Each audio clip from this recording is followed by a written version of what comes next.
Washington, President Donald Trump has $25 billion big, beautiful wall along the U.S.-Mexico border already has been downsized to a $5.7 billion request for about 150 miles of new barriers.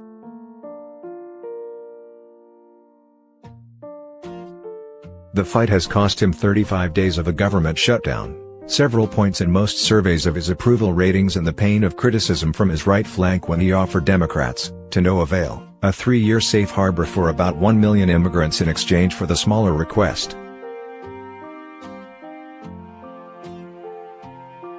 Now, with a special House Senate committee trying to hammer out a deal on border security spending by February 15 and Trump threatening to use executive powers to circumvent Congress if they don't, the question for proponents of the wall is just what would constitute a victory at this point, and whether it would come in the policy arena or on the political battlefield.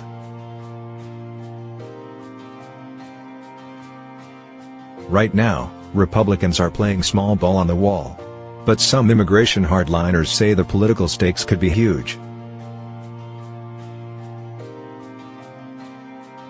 If Democrats don't put up money for the wall, Trump will have a ready-made issue for his re-election campaign and to help Republican congressional candidates in 2020, said Dan Stein, president of the Federation for American Immigration Reform, which seeks to end illegal immigration and reduce legal immigration.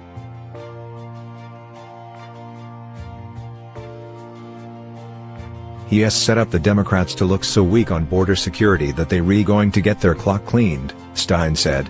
The Democrats are falling right into the bear trap.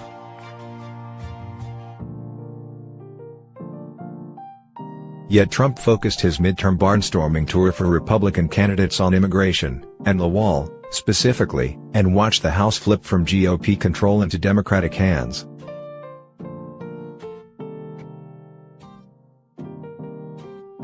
By offering up money for some border security measures, but not a wall, Democratic leaders demonstrated that they are sensitive to the political peril of being perceived as uninterested in putting a check on illegal immigration, drug smuggling and human trafficking.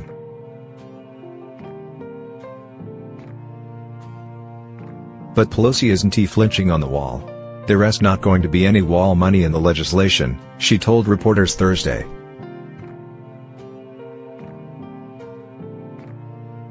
That means the bar has become very low for a Trump policy win. Ironically, the definition of victory on the wall is amorphous.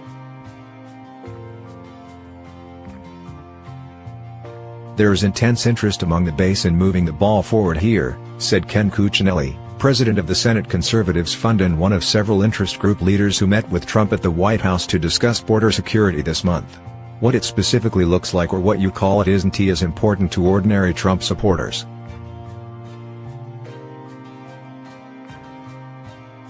But Cuccinelli, who thinks Trump should already be using executive powers to build the wall, said just upgrading existing barriers wouldn't amount to a win. That won't do it, he said.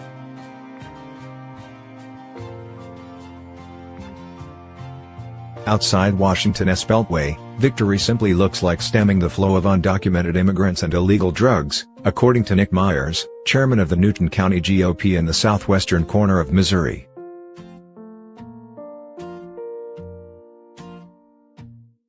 Republicans I talked to expect him and the Congress to address the problem as a whole, and I think they believe building new portions of the wall are an important part of that, Myers said.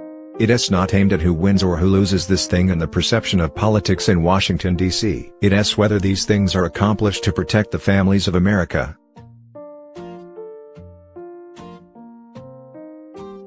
The danger for Trump is that his supporters see him as ineffectual because he long promised that Mexico would pay to build a massive wall along the border. And he has heard complaints from conservative commentators like Ann Coulter, who gave him a tongue-lashing on Twitter when he announced that he would end a government shutdown without getting Democrats to agree to new wall funding.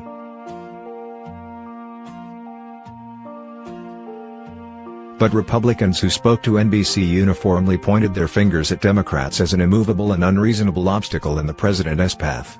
Cuccinelli said the president had bent over backward to shrink his request for funding to a variety of border security improvements that include enhancing several hundred miles of existing barriers and adding only about 150 miles of new barriers.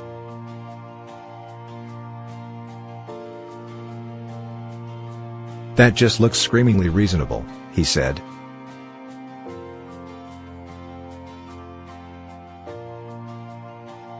James Carafano, a vice president at the Conservative Heritage Foundation, said the key for advocates of border security is regaining the Democratic side of what used to be a bipartisan consensus that physical barriers are an integral part of controlling the border.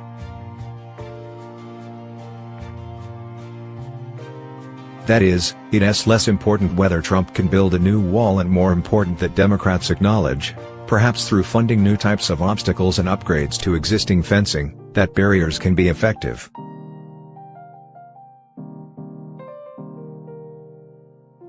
That would be a victory, he said.